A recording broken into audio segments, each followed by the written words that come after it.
It's the Victorian era, 1876, and it's the centennial of our nation.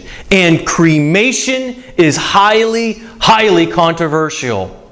And Dr. Lemoyne, in a better way of trying to deal with the body instead of burying it, comes up with the construction of this building, the preparation room and the furnace and retort next door. Now, why is cremation so controversial?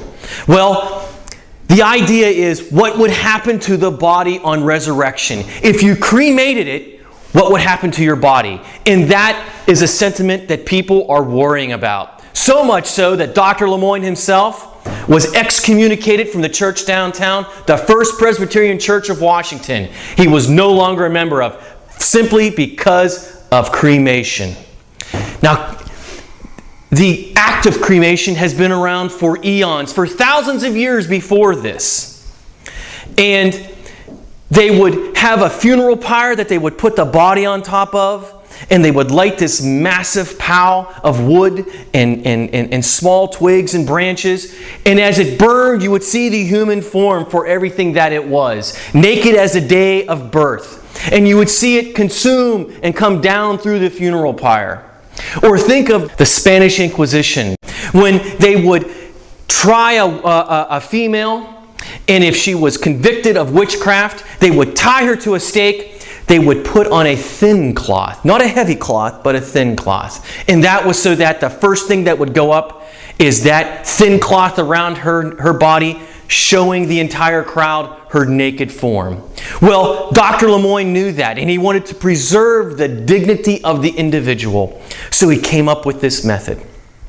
He would take a linen sheet and wrap it all around the entire body. Next, he would take a solution of alum and water, and he would pour it from head to toe. Now, what that solution would do is retard this cloth from bursting into flames, because it's going to be 2,000 degrees inside that retort. So that solution, retarding this cloth from burning off the body, it would calcine and it would enclose the body, preserving the dignity.